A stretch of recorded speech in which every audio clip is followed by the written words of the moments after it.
El programa de hoy es con el profe Morales, con el profe, y no con Jenny, como siempre. Jenny está enfermita.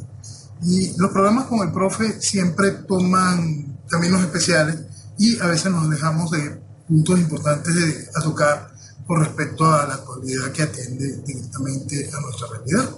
Entonces, no quería cerrar el día de hoy sin tocar esos temas, y vamos a hacerlo empezando. Entonces, quizá el tema más importante que nos atiende a nosotros es Citgo, la pérdida de Citgo. ¿Por qué Venezuela va a perder Citgo?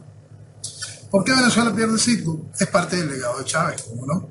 Es todo por culpa de Chávez y sus expropiaciones. Es culpa por el pensamiento socialista salvaje, es culpa por una idea marginal de pensamiento, es culpa por una estructura de pensamiento hecha para destruir a Venezuela, es decir, hecha por el chavismo. ¿Citgo era recuperable a pesar de Chávez? Sí, Citgo era recuperable a pesar de Chávez. ¿Por qué perdemos Citgo? Gracias al interinato. ¿Por qué? Porque nosotros vivimos un proceso revolucionario socialista. Estamos bajo un régimen socialista, izquierda carnívora en el poder, izquierda vegetariana fingiendo oposición. Y esa izquierda vegetariana fue la protagonista del interinato, fue facilitadora de esta desgracia. Es terrible decirlo, pero es simplemente eso, y forma parte de ese vals coordinado entre el gobierno y la oposición que ha sido una constante. Chávez, en uno de sus tantos expropiaciones y su pensamiento criminal en pro de destruir a Venezuela, hizo la intervención de una serie de minas, entre ellas la mina de las Claritas, que estaba siendo manejada por una empresa canadiense de nombre Crystalex. Estamos hablando de minería de oro, minería de diamantes. Es decir, no nada vinculado ni siquiera al hecho petrolero. Esta compañía, al verse expropiada, por supuesto, busca cómo demandar para recuperar, y no solo recuperar su inversión, sino obtener ganancias en esa negociación, pues. Y decide comenzar a estudiar cómo poder demandar y obtener beneficios. Lo cierto es que al tocar las puertas de distintos tribunales internacionales no conseguían ningún tipo de eco ni manera de activar su reclamo. Pero consiguieron un asesor para lograrlo. Y el asesor viene a ser posteriormente protagonista de la película de El Interinato, porque es el que funge como el primer procurador del interinato. Un abogado venezolano que les da la recomendación a esta compañía que los guía, los asesora para convertir a PDVSA Citgo como parte de Venezuela. Y si usted demanda a Venezuela, Citgo es reflejada como un alter ego de Venezuela. Es decir, vaya usted a buscar demanda en el activo que puede ser tomado, dado que se encuentra bajo leyes de otros países, y a través de eso, colocando a Citgo como un alter ego de Venezuela, podrá usted avanzar en su demanda. Es decir, este personaje es el protagonista de esta desgracia, es el que pone la pinza, y es por supuesto quien selecciona a Guaidó como procurador para el inicio de su interinato. ¿Qué hace luego el interinato para validar todo este tipo de cochinadas? Lo primero es validar las deudas que ilegalmente había cometido el chavismo.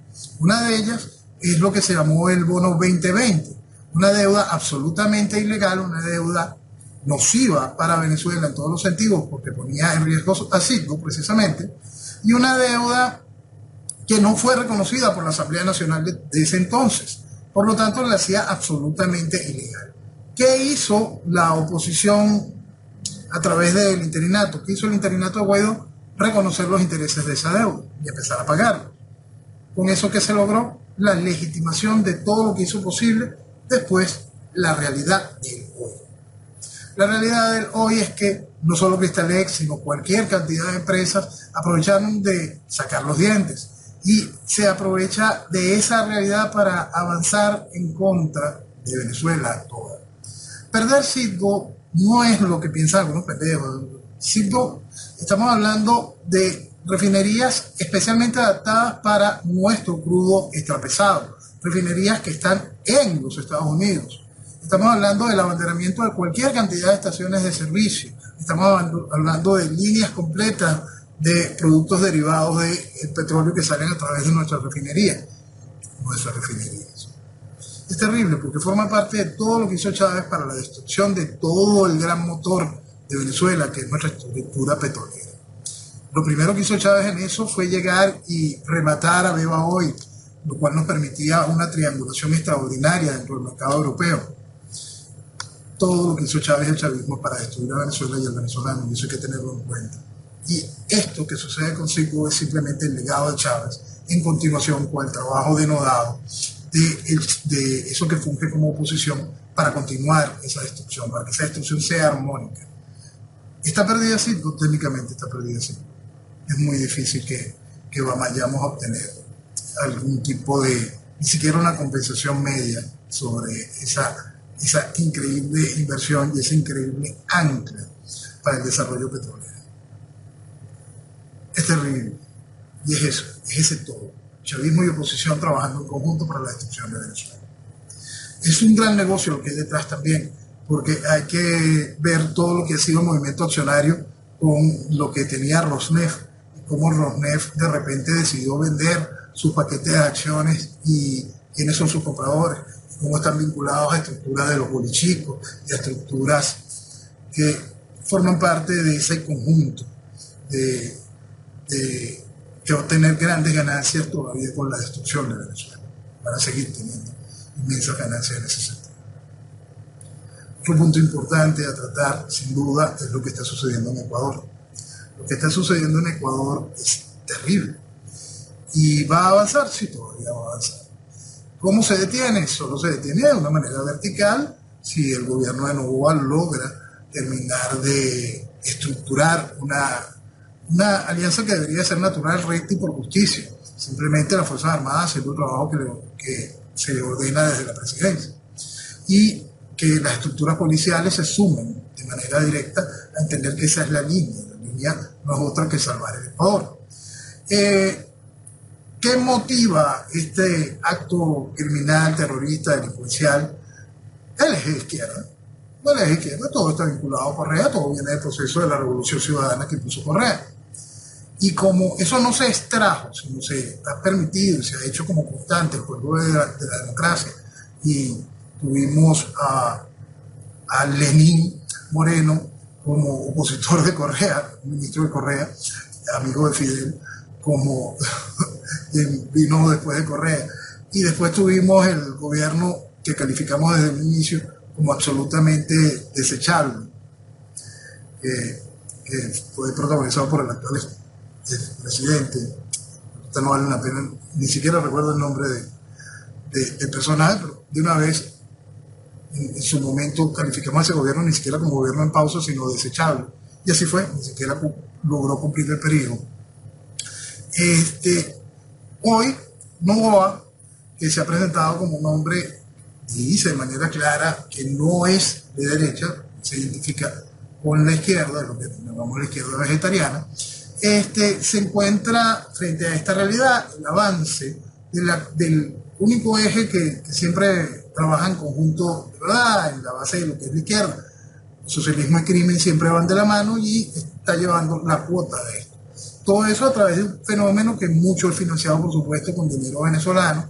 Todo esto busca generar la ingobernabilidad que siempre mencionamos, de qué es lo que sucede cuando sale del poder un proceso revolucionario y no se activan las decisiones necesarias.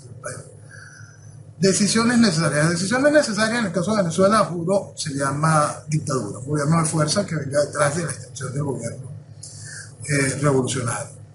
En los otros países puede existir todavía los mecanismos para, bueno, aquí estamos viendo en Ecuador un experimento, en Argentina vamos a ver un experimento de ese sentido para hacerlo dentro del marco de la democracia. En Bolivia jugaron a la democracia y por supuesto retornó el aparato revolucionario de Evo con la figura de Arce y con pronto de nuevo la figura de Evo.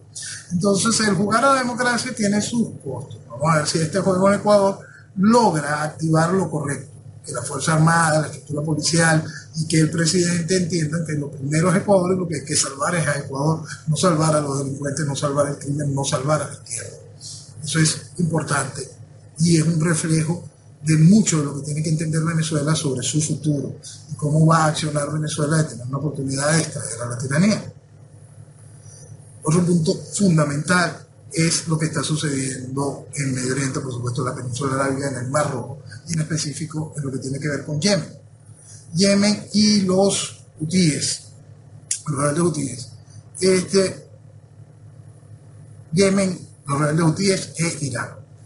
¿Por qué? Porque los rebeldes hutíes no tienen ningún tipo de capacidad para hacer absolutamente nada sin la decisión de Irán. Eso es como para pensar de que lo que sucede en Palestina con Hamas o lo que sucede en el Líbano con Hezbollah no son decisiones de Irán. Por supuesto que son decisiones de Irán. Y eso hay que dejarlo muy claro. Los rebeldes hutíes atacan los barcos que van pasando por el Mar Rojo, y el Mar Rojo, una ruta fundamental por el canal de Suez. Entonces, por supuesto, esto genera todo este gran inconveniente con los cargueros, barcos de transporte de todo tipo, y tenemos que estar conscientes de eso. Esa ruta maneja casi alrededor del 30% del comercio mundial. Entonces, es lo que se pone en riesgo cuando estos rebeldes toman este tipo de decisión, en la cual ellos tienen claro el mismo fondo de lo que Irán busca. Irán lo ha dicho de manera clara: el Estado de Israel debe desaparecer. Que los rebeldes hutíes digan que lo que se busca es que pase la ayuda humanitaria y que lo que está frenando es eso, que les llegue ayuda humanitaria a Gaza, y que haya gente que diga que eso es lo que buscan los rebeldes hutíes, eso es simplemente titulares vacíos. El fondo siempre va a ser el mismo. Irán quiere que Israel desaparezca. Entonces, esta fracción de los rebeldes hutíes que están vinculados formalmente con la estructura chiita del Islam, se encuentra también con un enemigo especial, que es lo que tienen al norte, que es Arabia Saudita, el reino saudí, que es un reino suní, que tiene muy claro que su juego es distinto. El fondo siempre es el mismo, el Islam, el fundamentalismo islámico.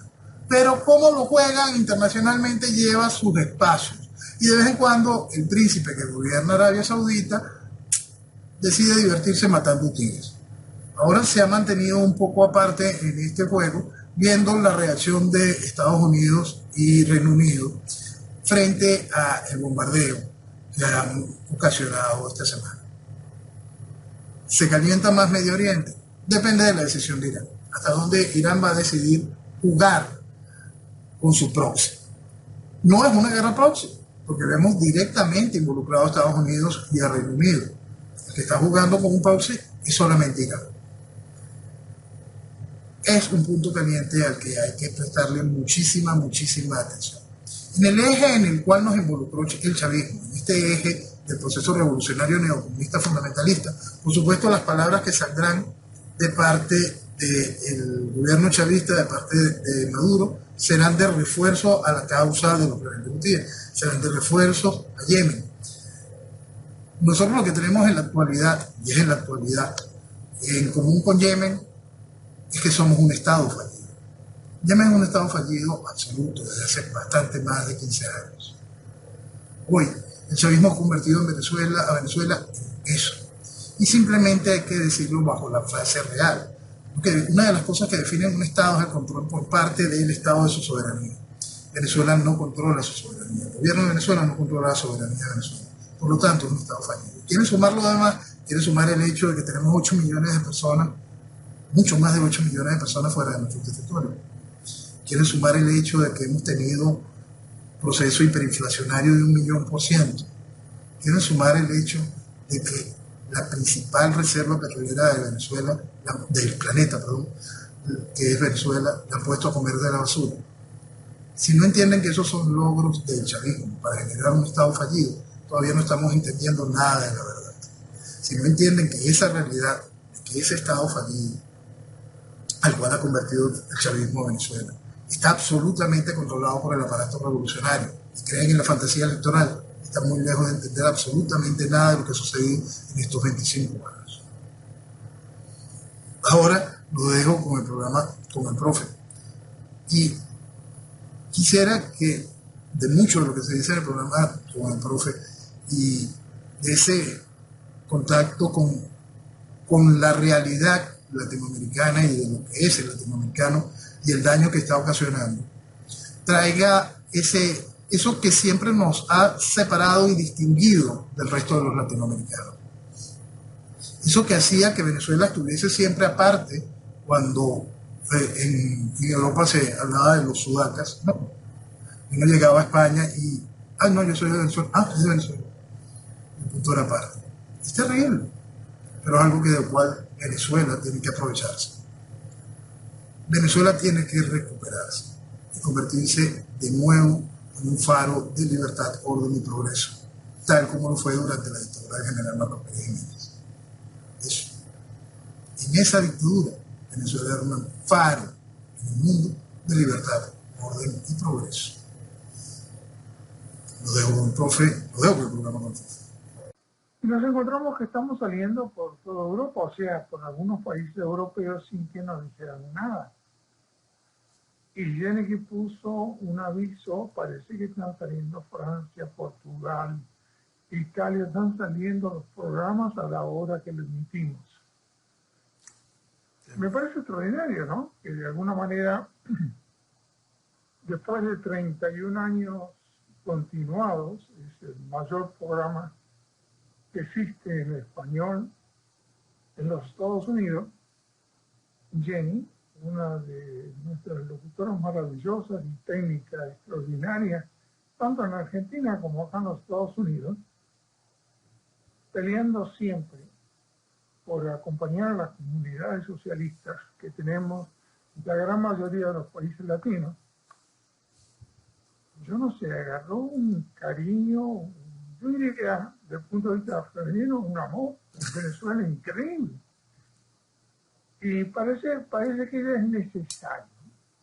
Venezuela, y no solo Venezuela, sino quien representa a Venezuela, no es Alejandro Leal, que es un tipo extraordinario. Yo no sé de dónde saca tanta información, cómo la combinan, cómo la hilvanan, y cuando a mí me toca como escuchar la hora que se graba de hace aproximadamente 6-7 años, si no me equivoco, quien sabe, nuestro amigo sabrá de cuánto tiempo, se le está dando una hora a Venezuela totalmente gratis. Y Jenny de Bernardo no cobra un solo peso. Por eso le pregunto, cuando alguien tiene este cariño, este afecto por Venezuela, me parece tan lindo mirado de afuera, ¿no? Entonces uno dice, el amor existe.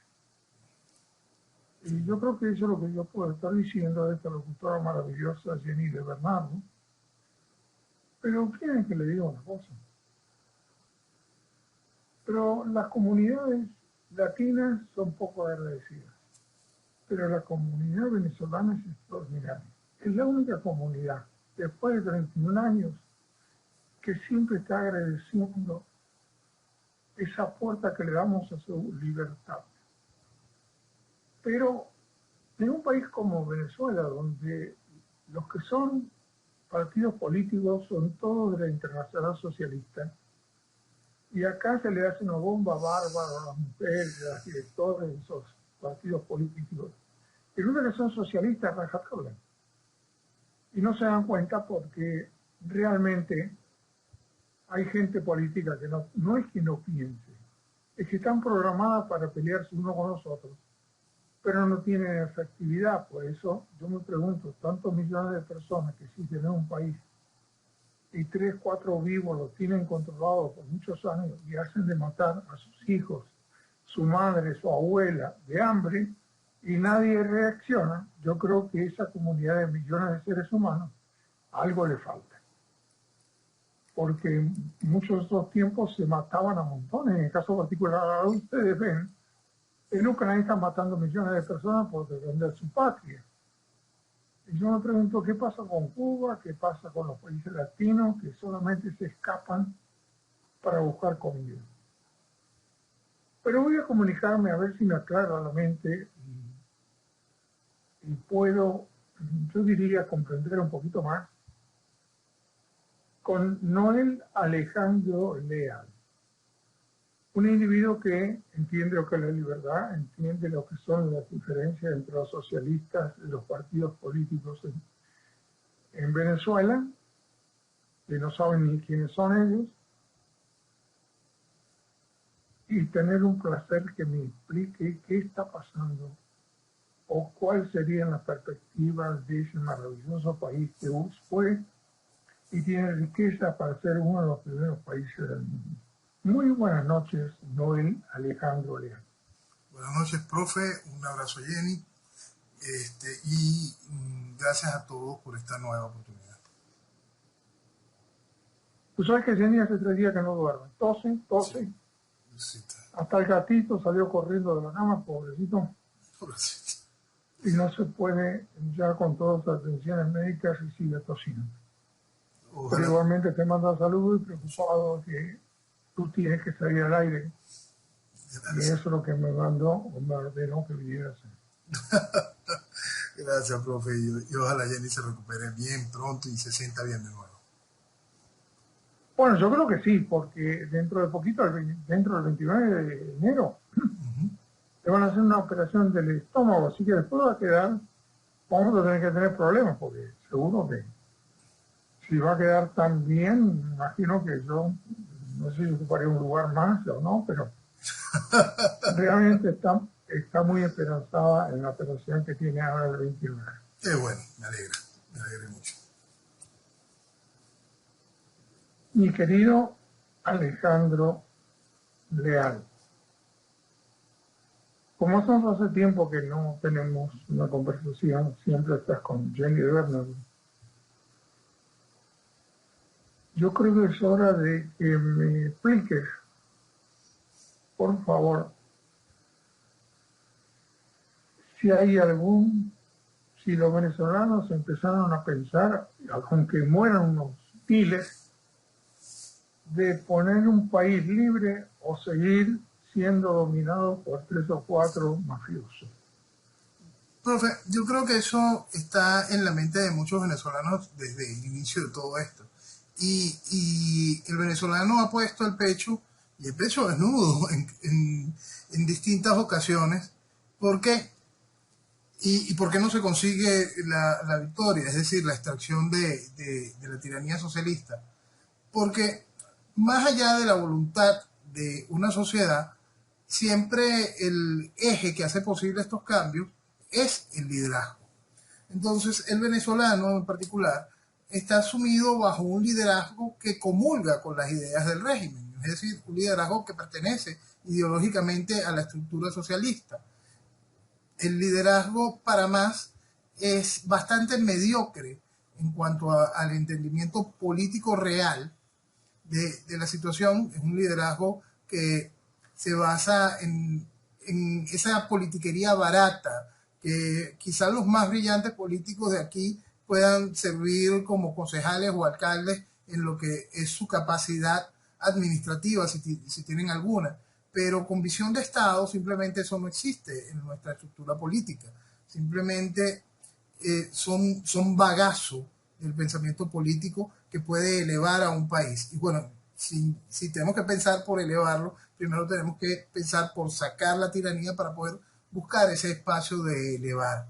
Hay una sociedad que sí ha buscado, como no, y está consciente sobre esa necesidad de extraer la tiranía y muy consciente de que esa extracción será seguramente un hecho de fuerza y que eso costará vidas. En eso está muy clara mucha parte de la población. Lo que pasa y es realmente fuerte es eso. Cuando usted tiene que contar con un liderazgo y ese liderazgo es o mediocre o colaboracionista, esa sociedad simplemente involuciona. Hay un punto donde la sociedad, en el punto particular de la venezolana, esa involución puede llevar al estancamiento total y vernos en el reflejo de Cuba. En muchos sí. En muchos sí, muchos venezolanos han llegado a un nivel de estancamiento y un nivel de rechazar cualquier posibilidad de salida de esto. Ya el miedo a lo que pueda suceder se hizo más grande que la necesidad de libertad en muchos venezolanos. Eso es un trabajo que se llevó de una manera muy delicada y muy bien perfeccionada a través del tiempo de estos aparatos socialistas. Entonces, ¿qué cambia allí? ¿Cómo es posible hacer que el venezolano despierte y se encuentre con esa voluntad que usted señalaba? Primero tiene que dejar de atender al liderazgo que lo puso en esta situación. Ese liderazgo que le dijo que era un acto de valentía el voto en tiranía. Ese liderazgo que más de una oportunidad le dijo, no te comportes como el chavismo, si el chavismo te ataca, tú baja la cabeza. Ese mismo liderazgo que le dijo una y otra vez que era mejor huir del país que luchar por el país. Entonces, eso está allí. Eso está allí y se sembró en mucha parte de la población. Ahora, pues, no, te puedo hacer una pregunta. ¿Qué proporción de venezolanos son autóctonos de la región o son una mezcla con mentes europeas que tuvieron o llegaron con población argentina, muchos italianos, alemanes, que criaron hijos y familias sin saber que iban, decían que iban a América, pero jamás sabían dónde los iban a tirar con los barcos, pero llegaron y ahí hicieron una clase en particular, la de Buenos Aires, o de algunas partes del país que donde era más efectivo la intención europea de avance, y creó el hombre autóctono de los países latinos, es muy aquietado, y creo que diría le falta capacidad, porque en Argentina, cuando subieron estos socialistas, que está con estos políticos que se perdieron, hay un 50% de pobreza y hay un 60% que los niños no comen. Los que trabajan tienen que mandarle a comer a los hijos. Y los colegios los aprueban sin examen. Quiere decir que salen todos brutos, porque después cuando terminan el secundario no saben ni leer ni escribir, con tremendos errores. Y con esa gente latina, esa gente del país autónomo, piensa que pueden desarrollarse en un mundo evolucionado donde la tecnología superó esos estados, yo diría, arcaicos de educación. Profe, en Venezuela como en Argentina la mezcla con el europeo fue muy grande, muy, muy grande. Nosotros, distinto a Bolivia, Ecuador, Perú, la mezcla del venezolano de hoy fue muy grande y fue un asunto hasta diseñado dentro de la realidad del momento. En la dictadura del general Marcos Pérez Jiménez, él trazó la idea de incorporar europeos que llegasen a vivir a Venezuela, que tomasen a Venezuela como su país. Y se estimuló y se hizo una inmigración selectiva buscando esa mezcla. Para el general Marcos Pérez Jiménez él tenía el concepto de hacer evolucionar tanto intelectual como genéticamente a la estructura, a la población venezolana. Y fue un logro increíble, ¿no? Todo en el país la mezcla es real, es gigantesca. Decir que hay venezolanos 100% autóctonos, eso queda bien difícil y bastante restringido, ¿cómo no? Lo hay. Pero la mezcla es grande, la mezcla es muy grande y ha hecho posible esa particular gracia del venezolano que es histórica. El criollo venezolano de la época de la colonia española ya resaltaba en las cortes españolas, a diferencia de los criollos de los otros países. ¿Por qué? Porque ya el criollo que estaba llegando, ya por algún lado se había mezclado, en el tiempo de la colonia, ya se había mezclado, ya se había incorporado otra manera de ser, una manera muy especial que destacaba en las cortes españolas de entonces. Ya estábamos hablando ya de 200 años posterior al descubrimiento, 200, 300 años, y esa era una realidad distinta que eran de los criollos de los otros países. No había esa gracia, no había esa magia. ¿Por qué? Porque esa mezcla, esa integración no se dio. Fíjense que estamos hablando de aquel tiempo y ahora venimos a este espacio al cual les señalaba de la inmigración selectiva que logró hacer el general Marcos Pérez Jiménez por los años 50. ¿Qué sucede después? Sucede que a medida que entra el periodo de la pseudo-democracia, las fronteras se abren al resto de Latinoamérica. Y nosotros tuvimos una inyección gigantesca de gente de todos los países de América Latina. Ya no hubo una inmigración selectiva, ya la mezcla continuó, pero entonces ya no era la mezcla con el europeo, era el resto de la mezcla con latinoamericanos. Y esa es la realidad de lo que es la población actual venezolana. Yo te digo porque cuando estamos hablando de decir que las comunidades latinas tienen que ser responsables, pero yo no creo que un padre, como se ve en la mayoría de las fotos, que tiene un hijo cada año y no le dan de comer, no tienen para comer y van a pedir a los demás que le den de comer para atender a los hijos o a su esposa. Y yo me hago esta pregunta, ¿esa es la mentalidad latina? Porque en todos los países latinos pasa lo mismo, ¿no? La gente que está en ese campo, en esa forma que es casi el 60%, hace hijos como para entretenerse, pero después no lo pueden educar, no lo pueden, y pretenden que los demás que trabajan los mantengan, le den un salario para comer y pobrecitos porque no tienen de dónde sacar el dinero. Fíjese que y la evolución ha avanzado tanto tecnológicamente que a un individuo del campo no se le puede enseñar en pocos años a dónde está parado. Sí. Fíjese que esa foto, lo que pasa es que viene con la misma gracia de la evolución y el desarrollo de los países y de las sociedades dentro de esa nación, ¿no? La evolución de esa sociedad. Pero esa misma fotografía la veíamos hasta hace unos 20, 30 años en cualquier programa de televisión de los Estados Unidos, cuando se enfocaban hacia lo que era el norteamericano campesino, el norteamericano montañés. Era lo mismo, es el mismo eje, una familia con muchísimos hijos, con ellos mismos reseñaban primos con primos y todo lo demás, porque eran gente en comunidades aisladas, y eso también generaba una población sin las capacidades para el desarrollo. ¿Qué es lo que pasa? Usaban carretas, tampoco podían acomodarse a la tecnología. Que hoy en día pasa lo mismo, hay comunidades religiosas en Estados Unidos que siguen con las carretas y siguen que los demás, las mujeres no tienen que tener cultura y todas esas cosas.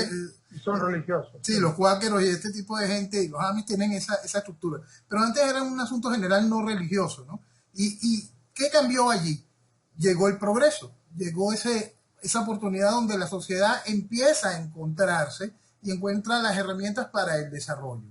En nuestros países latinoamericanos, el progreso en muchos se quedó nada más en las capitales, se quedó en las ciudades principales y no se logró generar ese eje tan necesario como para que el interior del país creciese al mismo ritmo.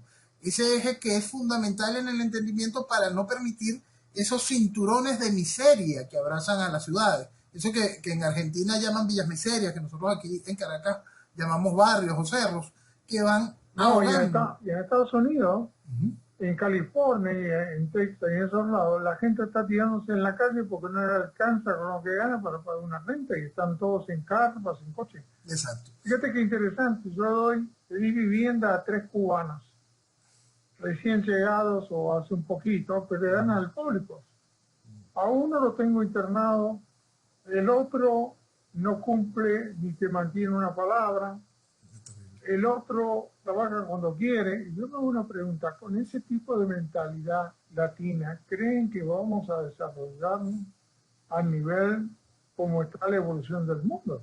Es que por eso siempre el asunto es la dirigencia que entienda que tiene que hacer que la población se eleve, no dirigencia que baje el nivel de la población para que la población se sienta en una zona de confort. Nosotros tenemos años con una dirigencia que va cada vez degradándose ella misma para poderse igualar a lo que está mal y no buscar que lo que está mal se eleve, corregir los problemas, detener la violencia, detener el crimen, inyectar educación, inyectar cultura, darle herramientas de progreso y de trabajo a la población.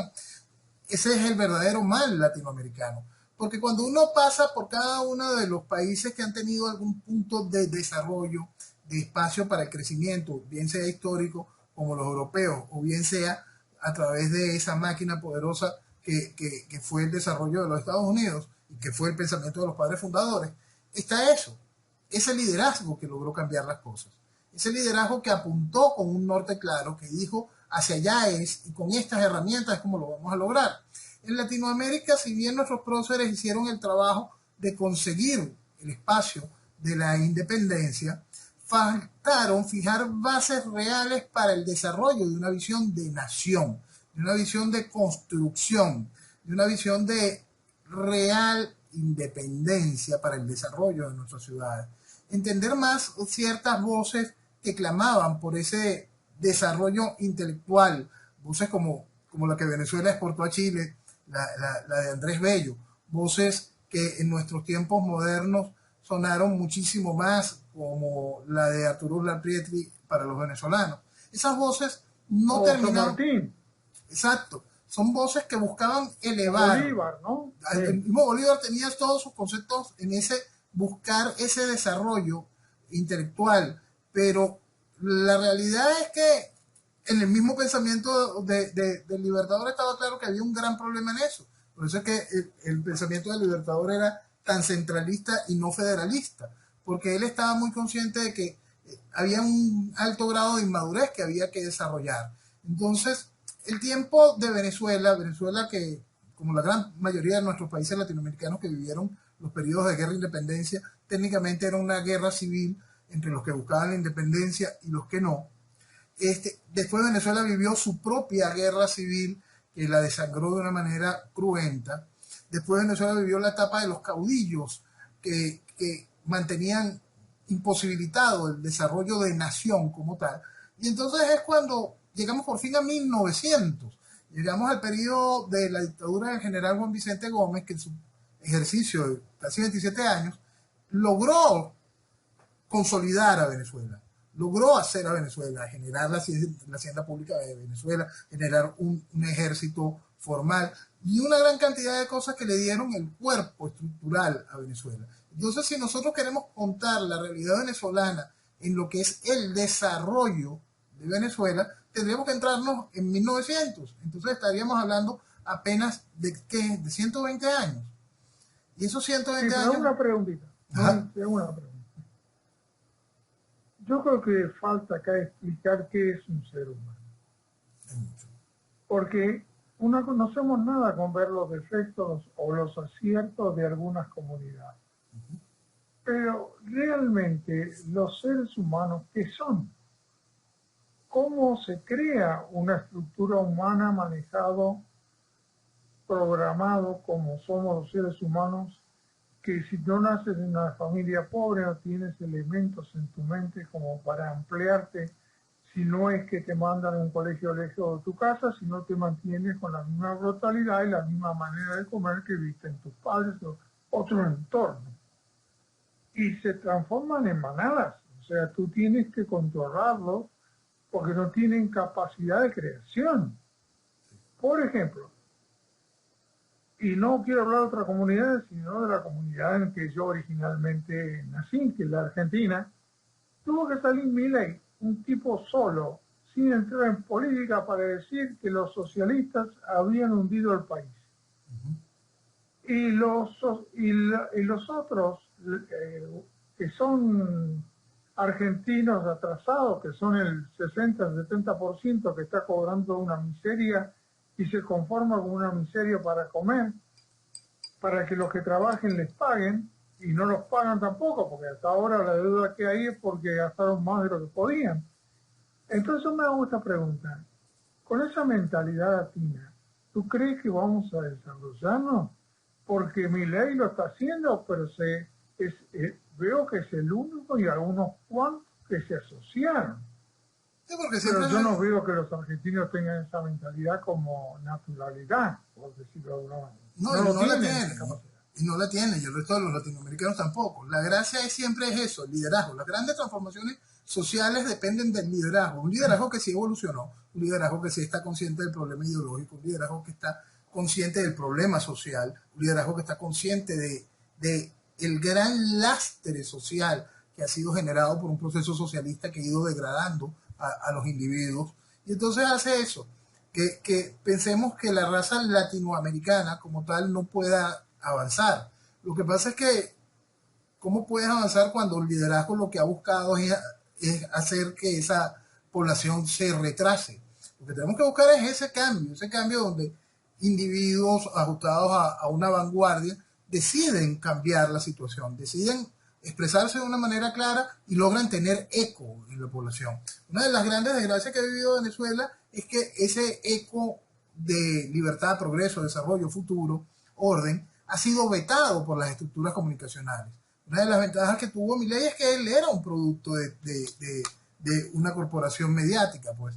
Y al tener ese espacio dentro del consorcio de América TV, pudo tener su plataforma para poder ir expresando un cambio en la mentalidad del argentino, que el argentino entendiese dónde estaban los problemas, y eso le dio la posibilidad de ir estructurando la masa crítica necesaria para poder dar estos avances. Lo mismo cada uno de los países donde se han encontrado estas situaciones. Han encontrado la oportunidad de que esa voz consiga eco. En Venezuela las voces que buscan eso no tienen eco, son vetadas.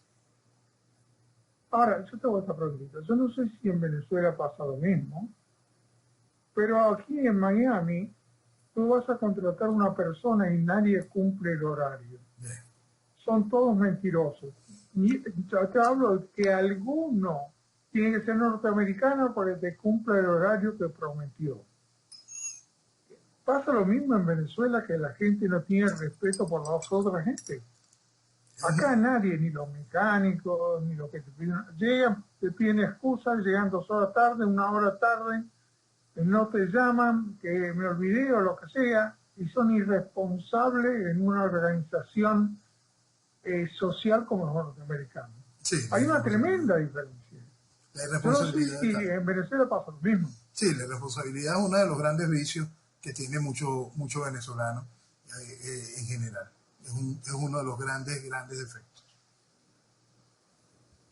Ahora, yo hago esta pregunta. ¿Qué hacemos nosotros con seguir hablando de libertad si la mayoría no entiende nada que significa tener libertad? Ahí está un punto interesantísimo, profesor. Ahí está un punto interesantísimo. Yo a veces tengo mucho tacto, a veces se me sale y hablo de libertad, pero yo siempre soy muy específico con respecto a eso.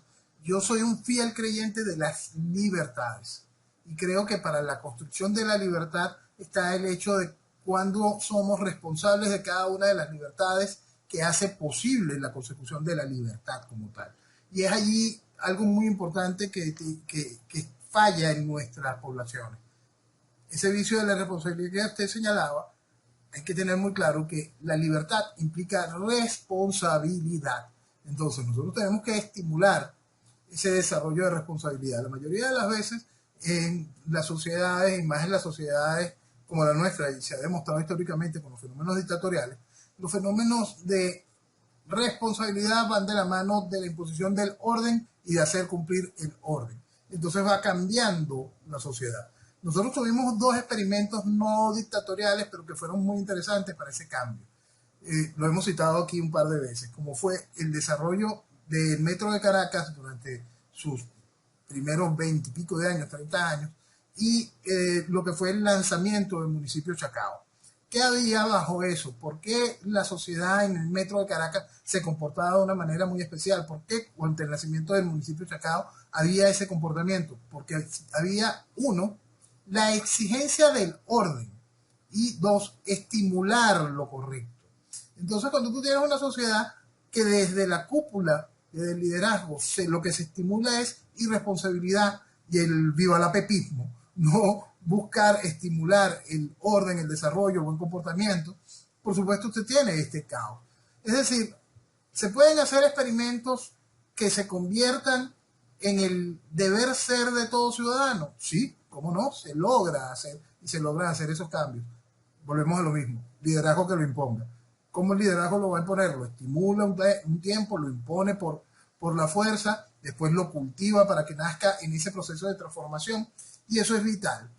Si nosotros entendemos, profesor, los problemas para las transformaciones de las sociedades desde un punto de vista ideológico, es decir, con un marco complejo, completo, que alimente al individuo intelectual y hasta espiritualmente, por supuesto usted va a tener ese cambio social. Pero cuando lo que se ha vivido en el proceso de transformación socialista, que ha ido penetrando nuestras sociedades durante todos estos años es simplemente envilecer y embrutecer, usted tiene este caldo que aparece, que no solo es que es irresponsable, sino que se siente orgulloso de serlo. Fíjate que es interesante. Hace 10 años, cuando, yo no sé cuánto hace que llegué acá, pero hace más, ¿no? Pero un salario argentino era $1.000, el término promedio. Hoy en día son 250, algunos, el 50%. Y se creen que tienen que voltear al individuo que quiere evolucionar el país como es Milei. La propia asociación obrera, que nadie le eligió, y que a 10 días, a 15 días de haber asumido, quieren voltearlo. Yo me hago esta pregunta. ¿Dónde está en la mente pensante? Yo no puedo decir que los argentinos piensan. Esto fue mucho por reacción. Y es que son reacciones. Pero no por evolución de creación de su mente, de darse cuenta que el mundo ha cambiado. No solo es la reacción o la falta de evolución, también es la manipulación, profesor. Fíjese, aquí en 1988 ganó nuevamente las elecciones Carlos Andrés Pérez. Carlos Andrés Pérez es culpable de mucho del caos de lo que ha vivido Venezuela en mil y un sentidos. El primer gobierno de Carlos Andrés Pérez fue un gobierno que endeudó al país, cometió las mil y unas estupideces, fue un verdadero desastre. Estatizó la industria petrolera, hizo desastre. Carlos Andrés se sentía el líder del tercer mundo, regalaba plata, hacía las mil y una payasadas. Pero mi país irresponsable volvió a votar. Usted no pagaba la gasolina, era gratis, ¿no? Exacto, técnicamente gratis. Entonces, el asunto es que en 1988 Carlos Andrés se vuelve a lanzar a la presidencia y ante el panorama político que había adicional, mi país de irresponsables volvió a votar por Carlos Andrés. Pero Carlos Andrés en esta oportunidad venía a intentar corregir todo el desastre que había causado en su primer periodo y quería darle una verdadera vuelta al país, hacer que el país fuese productivo, que el país fuese responsable, que fue tanto que ese inicio, solo el mensaje, el primer pequeño aumento a la gasolina y todo lo demás, generó lo que se conoció aquí como el Caracazo. Estamos hablando, profesor, de que Carlos Andrés Pérez fue electo en diciembre del 88. Carlos Andrés Pérez llega y toma posesión de gobierno el 2 de febrero del 89. Y estamos hablando de que el 27 de febrero del 89, ese mismo año, apenas 25 días después, el país se alzó. ¿Se alzó de verdad el país? Aquí siempre se le quiere colocar el epíteto de estallido social. No, eso es vulgar manipulación política. Vulgar manipulación política de toda una estructura de izquierda que fue generando el caos, que se sembró, que se planificó y trajo esa desgracia. Después el cambio que estaba intentando generar ese gobierno en ese momento fue realmente increíble y con grandísimos beneficios en números macroeconómicos. Y Venezuela volvió a brillar y Venezuela se convertía en la capital de las telecomunicaciones del futuro y una gran cantidad de cosas estaban empezando a florecer en ese momento. Y aún así vino Chávez.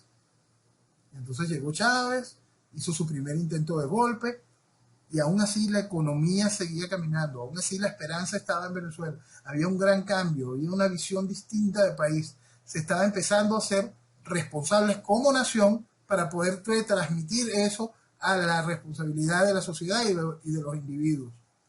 Pero no, estaba ese cáncer, esa cosa que venía a hacer daño, que estaba sembrada desde hace mucho tiempo y que estaba dispuesta a seguir haciendo daño. Y viene Chávez con su segundo intento de golpe. Y aún así, el gobierno de Carlos Andrés se mantuvo firme.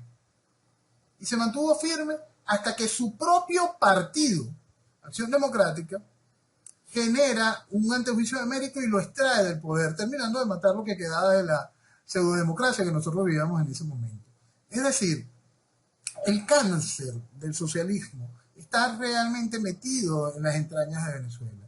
Que cuando uno de sus protagonistas quiso cambiar, quiso de verdad intentar enmendar todo el daño que había hecho él y su partido durante todo el tiempo, no, recibió el castigo de su propio partido y con ese castigo terminaron de hundir a Venezuela.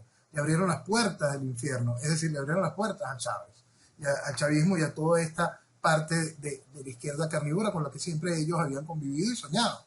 Entonces, fíjese que ese proceso de... Hay un espacio que yo siempre me encanta citar y se lo comento mucho a Jenny, que es esa escalera de cómo deberían de ser las cosas. Individuos fuertes, inteligentes, con capacidad, con amor por la libertad, con responsabilidad, que generan familias fuertes, que se estructuran para mantenerse unidas, para crecer, para desarrollarse, que buscan estar en una sociedad formal, que trabaje, que crezca, que se entienda, que ese tejido social sea fuerte, que sea para estudie, que evolucione, que estudie y que a su vez formen una nación que se cuide, se valore su identidad, se desarrolle culturalmente, que se desarrolle económicamente y que se haga fuerte en sí misma. Eso es el deber ser y lo natural. Pero también se puede encontrar el momento en que es la nación la que busca que esa escalera funcione.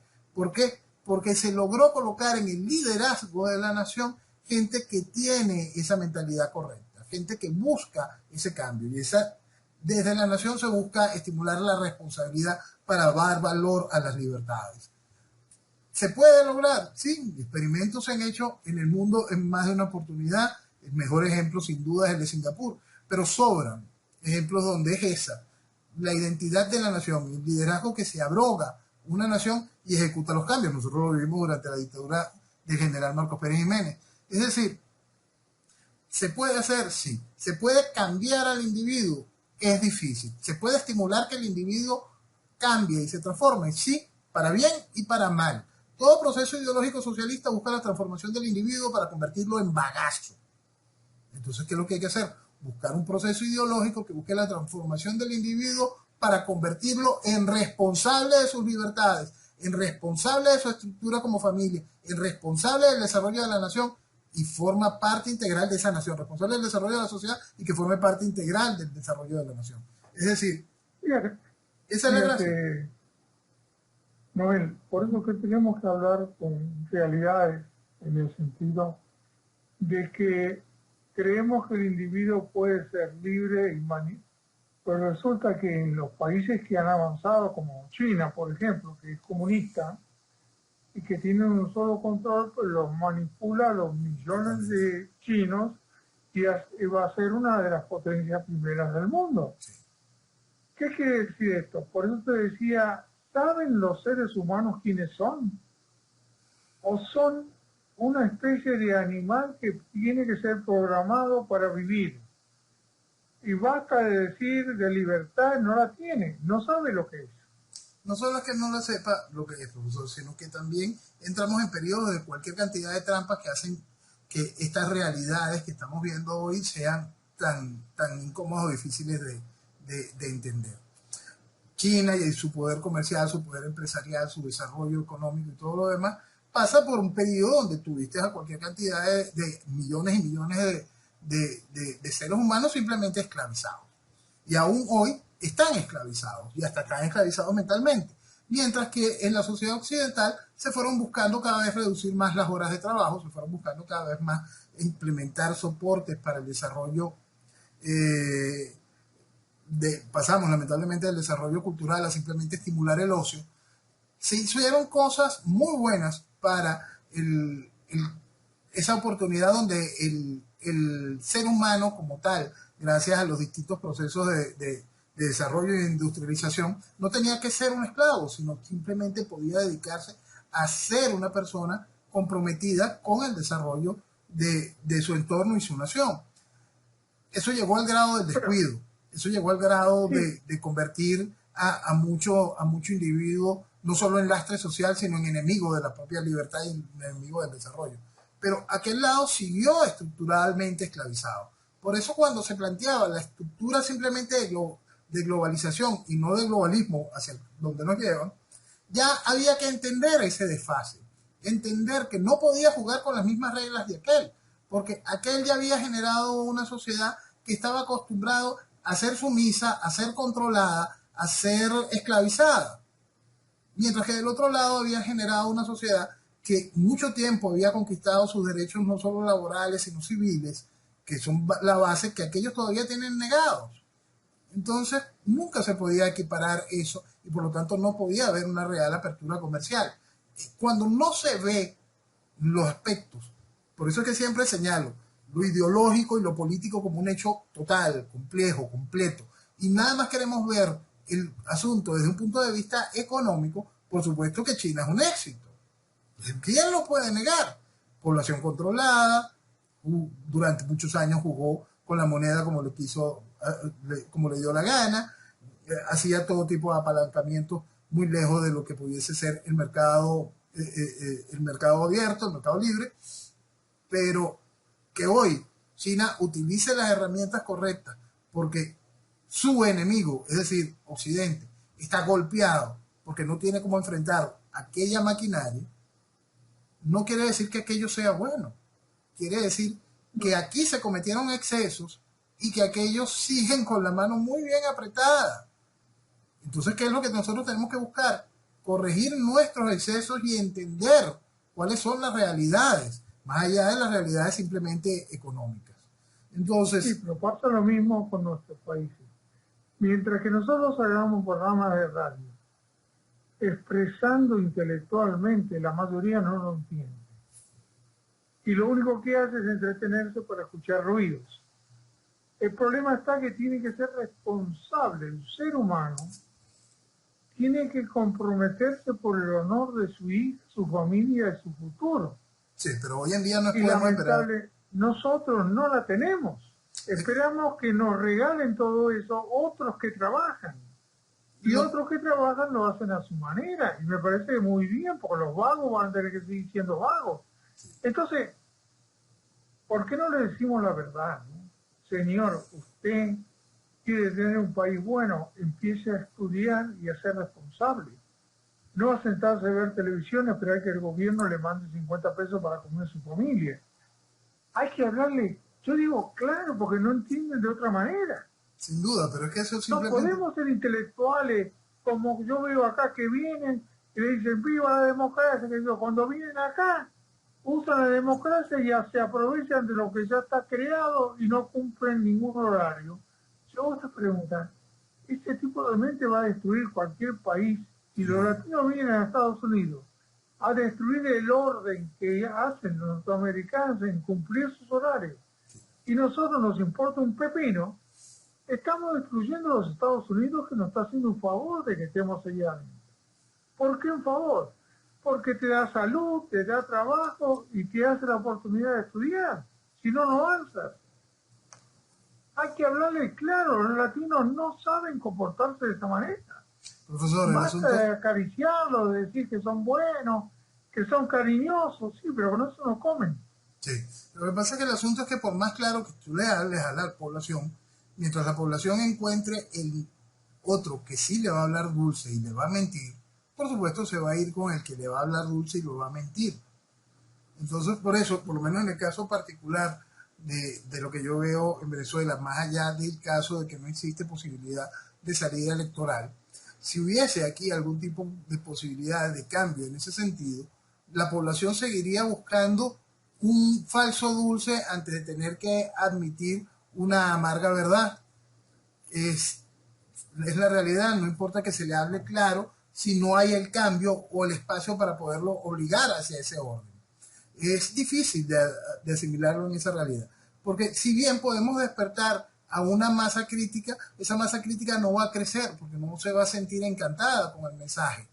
Nosotros podemos generar la vanguardia con el mensaje, podemos generar una pequeña masa crítica que lo entienda, pero el hecho del cambio, es decir, en el caso de Venezuela, la extracción de la tiranía para la ejecución del cambio, no viene en sí porque se le habló claro a la sociedad. No, hay que sembrar en la sociedad la idea. La sociedad tiene que haber oído la idea y saber que esa idea existe. ¿Que esa sociedad la va a aceptar? No, lamentablemente la nueva idea tiene que ser impuesta. Terrible, pero es la realidad. Bueno, fíjate que interesante, porque cuando Milei llamó a elecciones no tiene ningún representante en las provincias de los partidos socialistas. Pero la gente lo votó. Sí, sí, sí. Por eso lo votó por reacción, no por sabiduría. ¿Por qué? Porque supieron durante 40 o 50 años Entonces ahora querían un cambio. No saben a dónde lo va a llevar el cambio, ni tampoco saben lo que está en el gobierno, pero quiero entender que todavía el ser humano está empujándose de a ponchazos, no está razonando. No, y Y aquí eso es lo que sucede hay lo que mismo. decirle, señores, ¿hasta cuándo van a madurar y no van a dejar ser manipulados? Porque en este momento, si yo hago una lista de los países latinos, tengo que estar nombrando los presidentes que fueran como si fueran los dictadores de cualquier país, aunque sea democrático. Si yo tengo que ir a averiguar cualquier cosa, tengo que ir a averiguar el comandante de las tropas que maneja y los demás son sirvientes. Y esa es la realidad latina. Necesitamos, como bien tú dijiste al principio, un líder. Pero el líder, no, ya terminó la época del líder. Pero seguimos todavía buscando un líder, como Marley tuvo que hacer un líder, porque si no, no podía haber logrado esto que logró hasta hoy. Usted lo tiene allí, lo tiene claro. ¿Qué Sí. tenemos que decirle a los latinos?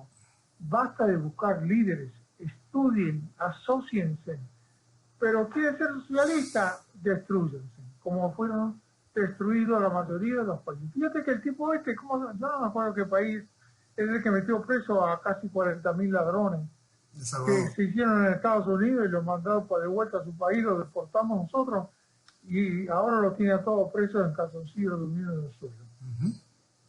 Pero tuvo que jugársela. Y eso demuestra una gran realidad. Si se quieren hacer las cosas, se pueden hacer, tan sencillas como eso. Si se quieren hacer las cosas, se pueden hacer. ¿La va a hacer con la misma gente que sembró el desastre? Eso es una estupidez, por supuesto que esa gente no lo va a poder hacer, no lo quiere hacer, está amarrada para no hacerlo. Sí, profesor, ¿cómo no? La sociedad tiene que dejar de buscar líderes y que evolucionar. ¿Eso lo va a hacer en una sociedad que está oprimida y aplastada? No, eso no lo puede hacer una sociedad que está oprimida y aplastada. Lo puede hacer en una sociedad que ya ha sido liberada de sus cadenas.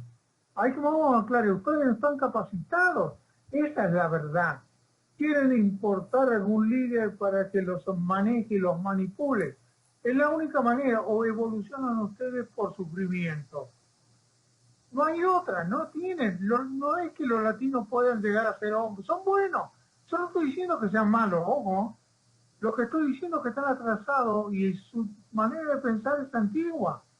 Esa no realidad, es la realidad profesor, del mundo actual. Profesor, eso es una realidad, pero vamos al mismo punto y permítame volverla a llevar a esto. Estados Unidos en este momento tiene un gran problema general. La administración Biden está generando un problema. Socialista. Ahí está. Liderazgo. El líder de esa nación, fíjese porque ese es un poder real. El liderazgo cambia todo, no importa si la sociedad es esa sociedad pensante de progreso, de orden, todas las cosas positivas que habíamos hablado al principio con respecto a la sociedad norteamericana. Viene un liderazgo con un pensamiento socialista y genera caos. Caos. Pero fíjate, y estamos hablando de una sociedad que está lejos, supuestamente, de esos esquemas de liderazgo mesiánicos. Existe. Bueno, pero fíjate, la vicepresidenta es una socialista a rajatabla, peor que si se muere este señor mayor, la que tenemos aquí es peor, es una semicomunista la de vicepresidenta. Sí, sí. Y aparte incapacitada para poder gobernar un país como este. Entonces, tú me dices, esa es la verdad, no la verdad. Analicemos lo que puede ser mejorar donde estamos. No decir que somos idealistas y que todo va a estar bien. Sí, van a estar bien, pero todo el mundo tiene que empujarse los pies para poder hacer las cosas, no que le venga de arriba. Exacto, pero la guía es fundamental, profesor. Y más en una sociedad que no está preparada, tal como lo señalábamos y estamos totalmente de acuerdo, para ese avance de manera natural. No, necesita ser guiada y es algo absoluto. Y ahí estamos en ese mismo ejemplo. El ejemplo ese de los Estados Unidos hoy me gusta muchísimo, porque estamos en esa sociedad que evolucionó, que tiene toda esa carga, y hay un liderazgo que está llevando al país en franca evolución, generando un caos. Por eso es que es tan importante eso, entender el liderazgo más allá del mismo desastre social, más allá de la misma materia prima que hay en esa sociedad. Si el liderazgo no apunta hacia lo correcto, lo que viene es un desastre social, un desastre de la nación, de manera generalizada. Ahora, multipliquemos esos 4 años de la administración Biden con 300 años, 200, vamos a ponerlo más bonito, pues 220 y tantos años de independencia de nuestras naciones, porque esa es la realidad. Lo que nosotros tenemos es algo tan viciado como la administración Biden, multiplicado por nuestros 200 y tantos años de historia republicana en cada uno de nuestros países. Pero escúchame, están entrando por la frontera miles de personas que están durmiendo en la calle. Así es. Biden lo está aceptando y lo deja dormir en la calle porque no hay lugar donde ponerlo. La gente que está en California está yendo de California miles de personas. Así es. Generando más caos. Estamos hablando de un país que está en ese aspecto en forma autodestructiva producida por un líder. Totalmente, totalmente. Y es eso. La sociedad quiere cambiar. Como no, la sociedad tiene las herramientas ya históricas para cambiar, para llevarlo hacia lo correcto, para hacer esa sociedad consciente, honrada, ajustada, ordenada. Claro, eso está allí. Pero si el liderazgo quiere caos, el caos llega. Por eso es que yo siempre quiero que coloquemos eso para poderlo entender. El pater family es absolutamente responsable de lo que sucede con su familia, con su sociedad, con su nación. Entonces, si ese pater family es ese caos con el que genera la administración Biden, si nosotros terminamos de entender que ese caos ha sido lo que ha gobernado nuestras naciones durante toda la historia republicana, ahí viene el entendimiento ideológico de cómo salir de esto, cambiando el tipo de liderazgo. Por eso yo te agradezco, Noel, que tú desde ese hueco que Jenny nos dio y me obligó a que ustedes tuvieran una voz hacia el mundo, con toda la voluntad de ella. Voy a repetir, no le pago un peso a ella por ese aspecto. Lo hace por amor a la libertad, lo que tú, Noel, le hiciste ver que hay gente venezolana con una capacidad increíble, pero y el resto son socialistas. Si todos los partidos están inscritos en la Internacional Socialista. Impresionante, impresionante. No me digas que hay un partido que están inscritos. Y si no tienen el mismo pensamiento, si no se abrazan en los esquemas de justicia social o se abrazan en el keynesianismo como base de su pensamiento económico, no hay evolución en nada de la estructura política venezolana. Ahora, yo te hago otra pregunta. Si vivimos en una tribu donde somos 20 familias y hay que hacer lo que se pueda porque solamente hay para comer, estoy de acuerdo contigo. Pero estamos hablando que el mundo no tiene nada que ver con esa animalada que teníamos antes, que veníamos de los siglos anteriores. Estamos en otro tipo de evolución del mundo. ¿Cuándo lo van a entender? Sí, pero ¿qué no pasa? Está bien, yo no digo que esté bien. Lo que estoy diciendo es que todo ha cambiado. Es que todo cambia, ahora, pero si quieren seguir viviendo en tribu, que sigan viviendo en tribu, que sean manipulados por el dueño de la tribu. Es que es lo que quieren todos los latinos. Profesor, esa es la verdad. Profesor, más allá de los latinos, usted acaba de decirlo, vivir en tribu y el entendimiento de las tribus. Vamos simplemente a ver una fotografía de lo que era el Irán del Shah al Irán del Ayatolá. Bueno, pero fíjate que ellos todavía están volviendo al pasado, rechazando a las mujeres que no pueden estudiar, ni no pueden manejar. Ahí está. Y eso simplemente, esa sociedad que había progresado durante aquellos años, que tenía una visión, que tenía, que vivía, quedó totalmente sometida bajo el esquema de ese liderazgo fundamentalista islámico. Es decir, liderazgo.